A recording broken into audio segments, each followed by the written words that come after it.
ओम श्री गुरुवे नमः।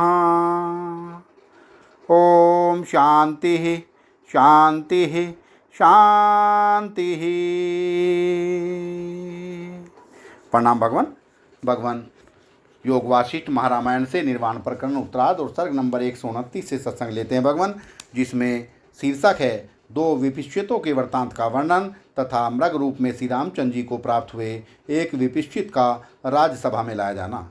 श्री रामचंद्र जी ने पूछा, मुनिश्रेष्ठ, अब यह बतलाइए कि एक विपिश्चित तो भगत कृपा से मुक्त हो गया और दूसरा अभी तक अविद्या में भ्रमण कर रहा है। शेष चंद्रलोक और सालमली द्वीप में निरुद्ध हुए उन दोनों विपिश्चितों की फिर क्या दशा हुई। श्री वशिष्ठ जी ने कहा, रघुनंदन, उन दोनों विपिश्चितों में एक चिरकाल से अभ्यस्त हुई वासनाओं के वशीभूत होकर अनेक प्रकार के शरीरों से दीप दीपांतरों में भ्रमण करता हुआ उत्तर दिग्वर्ती विपिश्चित की ही गति को प्राप्त हुआ। उसी की तरह परम आकाश रूपी खोखले में क्रमशः ब्रह्मांड के आवरणों का परित्याग करके लाखों सृष्टियों को देखता हुआ वह आज भी उसी तरह स्थित है। उन दोनों में से जो दूसरा था, उसकी चंद्रमा के निकट अपने चंद्र शरीर को रखकर अभ्यास करने के कारण चंद्रमृग में पूर्णतः आसक्ति हो गई, जिससे वह प्रतिमास चंद्रमा के साथ भ्रमण करने वाली देहों से युक्त हो गया। तत्पश्चात उनका परित्याग करके वह पर्वत पर मृग रूप से स्थित है। श्री रामचंद्र जी ने पूछा, ब्राह्मण, चारों विपिश्चितों की एक ही वासना थी, फिर वह उत्तम अधम फल प्रदान करने वाली भिन्न भिन्न कैसे हो गई। श्री वशिष्ठ जी ने कहा, रघुवर, प्राणी की भली भांति अभ्यस्त हुई वासना देश काल और क्रिया के वश से कोमल और अत्यंत परिपाकवश दृढ़ मूल हो जाती है। उनमें जो कोमल है वह अन्य रूपता को प्राप्त होती है, किंतु जो बद्ध मूल है उसमें शीघ्र अन्य रूपता नहीं होती। देश काल और क्रिया आदि की जो एकता है वही वासना की एकता है। उन दोनों में भिन्नता आ जाने पर जो बलवती होती है उसी की विजय होती है। इस प्रकार वे विपिश्चित एक साथ उत्पन्न होकर शरीर भेद से चार रूपों में हो गए। उनमें से आदि के दो को तो अविद्या ने आकृष्ट कर लिया, एक वासना के वशीभूत होकर मृग बन गया और एक की मुक्ति हो गई। श्री राम, इस प्रकार उन विपिश्चितों का सारा वृत्तांत मैंने स्पष्ट रूप से तुम्हें कह सुनाया। यह विद्या कारण ब्रह्म की ही भांति अनंत है, क्योंकि वह तत्स्वरूप ही है। यों वे अज्ञानी विपिश्चित उस ब्रह्मांड मंडप के अंदर भटकते रहे, परंतु उन्हें अविद्या का और छोर नहीं मिला। यह अनंत रूपता अविद्या ब्रह्म रूप ही है, क्योंकि वह ब्रह्म ही है। इसीलिए जब तक इसका यथार्थ ज्ञान नहीं हो जाता तभी तक इसकी सत्ता है। तत्व ज्ञान हो जाने पर तो इसका अस्तित्व ही मिट जाता है। वाह भगवान वाह। इसी कारण वे विपिश्चित पर ब्रह्म आकाश में अत्यंत दूर पहुंचकर अविद्या द्वारा कल्पित कतिपय अन्य संसार रूपों में भटकते रहे। उनमें से एक मुक्त हो गया, एक मृग बन गया। शेष दो अपने प्राक्तन प्रबल संस्कार के वशीभूत होकर आज भी कहीं भटक रहे हैं।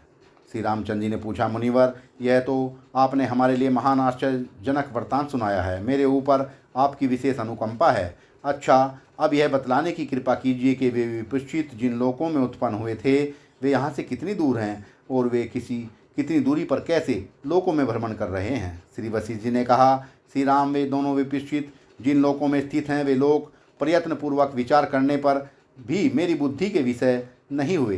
हाँ, मृग योनि को प्राप्त हुआ तीसरा विपिश्चित जिस लोक में स्थित है वह संसार संभवतः हमारी बुद्धि में है। वह विपिश्चित जिसकी बुद्धि तब तक के संसार भ्रमण से खिन्न नहीं हुई थी, भ्रांतिवश बहुत से लोकों में भ्रमण करके उस ब्रह्मांड में किसी पर्वत की कंदरा में मृग योनि में उत्पन्न हुआ। श्री रामचंद्र ने पूछा, ब्राह्मण, यदि ऐसी बात है तो यह बताइए कि वह किस दिशा में, किस मंडल में और किस पर्वत पर, किस वन में मृग रूप से स्थित है। वहाँ वह क्या करता है। सस्यमाला भूमि में निवास करता हुआ कैसे दूब चढ़ता है। बुढ़ापे के समान शिथिल ज्ञान वाला वह अपने उस उत्कृष्ट विपिश्चित जन्म का कब स्मरण करेगा। श्री वशिष्ठ जी ने कहा, रघुनंदन, त्रिगतराज के जिस कीड़ा मृग को तुम्हें भेंट रूप में त्रिगतराज ने जिस कीड़ा मृग को तुम्हें भेंट रूप में प्रदान किया है और जो तुम्हें कीड़ा मृगाकार अर्थात अजायब घर में विद्यमान है, उसी को तुम वह विपश्चित समझो।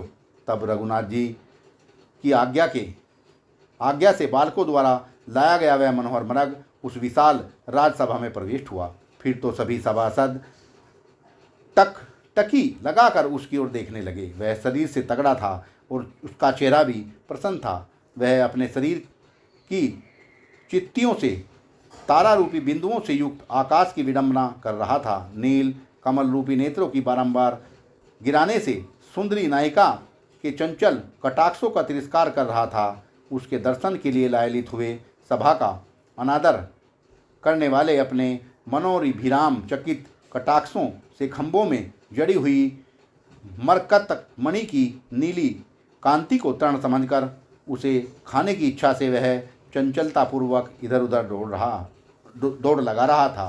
क्षण भर में अपने कान, नेत्र और गर्दन को ऊपर उठा लेता और फिर तुरंत ही नीचे कर लेता। यूँ अपनी चपलता से सभासदों को कौतूहल में डाल रहा था। इस प्रकार राजा, मुनि और मंत्रियों सहित सभी लोगों ने उस मृग को देखकर भगवान की माया अनंत है यो कहते हुए देर रात तक आश्चर्य में डूबे रहे। सत्संग को विराम देते हैं भगवान। प्रणाम भगवान।